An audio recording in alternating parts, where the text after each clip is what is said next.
ഇപ്പോൾ കാണിക്കുന്നത് സിറ്റിയിലുള്ള ഒരു ഹോട്ടലാണ്. ഇപ്പോൾ ആ ഹോട്ടലിൻ്റെ ഉള്ളിൽ ഇരുന്നു കൊണ്ട് ഒരാൾ പത്രത്തിലുള്ള ഒരു വാർത്ത വായിച്ചിട്ട് അതിനെപ്പറ്റിയുള്ള ചില കാര്യങ്ങൾ സ്വയം പറയുകയാണ്. അതെന്താണെന്ന് വെച്ചാൽ ക്ലീറ്റസ് കസാഡി എന്ന സൈക്കോ കില്ലർ ഇപ്പോൾ ജയിലിൽ ചാടിയിരിക്കുകയാണ്. ഈ ക്ലീറ്റസ് കസാഡിയുടെ ശരീരത്തിലാണ് വെനത്തിൻ്റെ മകനായ കാർണേജ് ഉള്ളത്. അങ്ങനെ ജയിൽ ചാടിയിരിക്കുന്ന കാർണേജും ക്ലീറ്റസ് കസാഡിയും ഒരുപാട് ആളുകളെ കൊന്നുവെന്നും ഇതുവരെ കാർണേജിനെ പിടിക്കുവാൻ പോലീസിന് സാധിച്ചിട്ടില്ല എന്നുമാണ് ആ പത്രവാർത്തയിലുള്ളത്.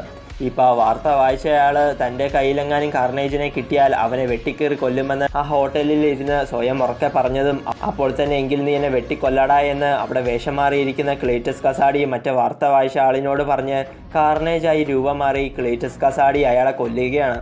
മാത്രമല്ല ഇപ്പോൾ കാർണേജ് ആ ഹോട്ടലിൽ വന്നത് കണ്ട് 2-3 ജിമ്മന്മാർ കാർണേജിനോട് ഫൈറ്റ് ചെയ്യുവാനായി പോയതും അപ്പോൾ തന്നെ കാർണേജ് ആ ജിമ്മന്മാരെ എല്ലാം ചെറുതായി കൊന്നുകളയുകയാണ്. മാത്രമല്ല ഇപ്പോൾ ആ ഹോട്ടലിൻ്റെ ഉള്ളിലുള്ള ആളുകളെല്ലാം കാർണേജിനെ കണ്ട് പേടിച്ച് അവിടുന്ന് ഹോട്ടലിൻ്റെ പുറത്തേക്ക് ഓടി രക്ഷപ്പെടുവാനായി പോയതും പെട്ടെന്ന് കാർണേജ് ആ ഹോട്ടലിൻ്റെ ഡോർ അടച്ചിട്ട് അവിടെയുള്ള ആളുകളെല്ലാം തടഞ്ഞിട്ട് അവരെ എല്ലാവരെയും ചെറുതായിട്ട് കൊന്നുകളയുകയാണ്.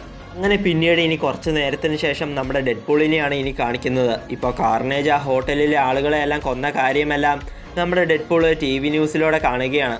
മാത്രമല്ല ഇപ്പോൾ പോലീസിന് എത്ര ശ്രമിച്ചിട്ടും കാർണേജിനെ കണ്ടുപിടിക്കാൻ സാധിക്കാത്തത് കണ്ട് പോലീസുകാർക്ക് പോലും കണ്ടുപിടിക്കാൻ സാധിക്കാത്ത കാർണേജിനെ തൻ്റെ സൈക്കോപരമായ ബുദ്ധി ഉപയോഗിച്ച് കണ്ടുപിടിച്ച് ഇല്ലാതെയാക്കിയാലോ എന്ന് ഡെഡ്പൂൾ ആദ്യം ഒന്ന് ചിന്തിച്ചിട്ട് കാർണേജിനെ കണ്ടുപിടിക്കുവാൻ ഡെഡ്പൂൾ തീരുമാനിക്കുകയാണ്. അങ്ങനെ തൻ്റെ സൈക്കോളജിക്കൽ പരമായ ബുദ്ധി ഉപയോഗിച്ച് സിറ്റിയിലേക്ക് ഇറങ്ങിച്ചെന്ന് കാർണേജിനെ കണ്ടുപിടിക്കുവാനായി ഡെഡ്പൂൾ അന്വേഷണങ്ങൾ തുടങ്ങുകയാണ്.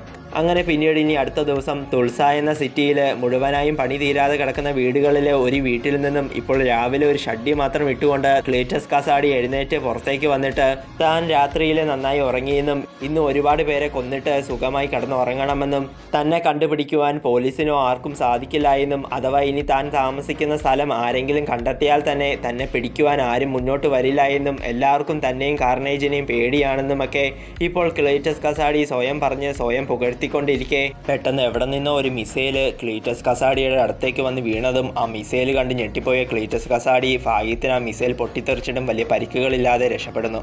ഇപ്പോൾ ആ മിസൈൽ അയച്ചത് നമ്മുടെ ഡെഡ്പൂളാണ്. കാർണേജിനെ കണ്ടുപിടിച്ചതിൻ്റെ സന്തോഷത്തിലാണ് ഡെഡ്പൂൾ ആ മിസൈൽ കാർണേജിൻ്റെ അടുത്തേക്ക് അയച്ചത്.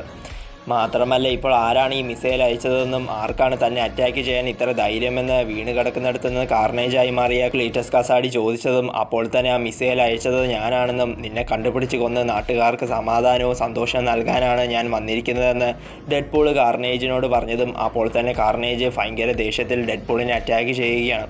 ഡെഡ്പൂളും തിരിച്ചടിക്കുന്നുമുണ്ട്. മാത്രമല്ല ഫൈറ്റിൻ്റെ ഇടയിൽ നീ ആരാണെന്നാണ് നിൻ്റെ വിചാരമെന്ന് ഡെഡ്പൂളിനോട് കാർണേജ് ചോദിച്ചതും ഞാൻ ഡെഡ്പൂളാണെന്നും മാർവൽ ജീസസ് ആണെന്നും പക്ഷേ ഇപ്പോൾ ഞാൻ നിൻ്റെ കാലനാണെന്നും പറഞ്ഞ് കാർണേജിൻ്റെ വായ്ക്കുള്ളിൽ ഒരു ചെറിയ ഗ്രേനേഡ് ഡെഡ്പൂൾ ഇട്ട് പൊട്ടിക്കുകയാണ്. ഇപ്പോൾ തല പൊട്ടിത്തെറിച്ചിട്ട് പോലും ആ കാർണേജ് മരിക്കുന്നില്ല. അങ്ങനെ ഇപ്പോൾ കാർണേജിനെ തോൽപ്പിച്ചതിൻ്റെ സന്തോഷത്തിൽ ഞാനൊരു വലിയ സംഭവമാണെന്നും പറഞ്ഞ് അവിടെ നിൽക്കുന്ന ഡെഡ്പൂളിനെ ഇപ്പോൾ ആരോ ഒരാൾ സോണിക് ബ്ലാസ്റ്റ് ഉപയോഗിച്ച് ഡെഡ്പൂളിൻ്റെ മുഖത്ത് അറ്റാക്ക് ചെയ്യുകയാണ്. ഇപ്പോൾ സോണിക് ബ്ലാസ്റ്റ് ചെയ്ത് ഡെഡ്പൂളിൻ്റെ തല പൊള്ളിച്ചത് നമ്മുടെ ക്ലീറ്റസ് കസാഡിയുടെ ലവറായ ഷ്രീക്ക് എന്ന ഒരു മ്യൂട്ടൻ്റാണ്. മാത്രമല്ല എത്ര ധൈര്യമുണ്ടായിട്ടാണ് നീ എൻ്റെ ലവറായ ക്ലീറ്റസിനെ അറ്റാക്ക് ചെയ്തതെന്ന് ഷ്രീക്ക് ഡെഡ്പൂളിനോട് ഇപ്പോൾ ചോദിച്ചതും അപ്പോൾ തന്നെ മുഖമാകെ പൊള്ളിപ്പോയിരിക്കുന്ന ഡെഡ്പൂൾ ഭയങ്കര ധൈര്യമുള്ളതുകൊണ്ടാണ് അറ്റാക്ക് ചെയ്തതെന്ന് ഷ്രീക്കിനോട് തിരിച്ചു പറയുകയാണ്.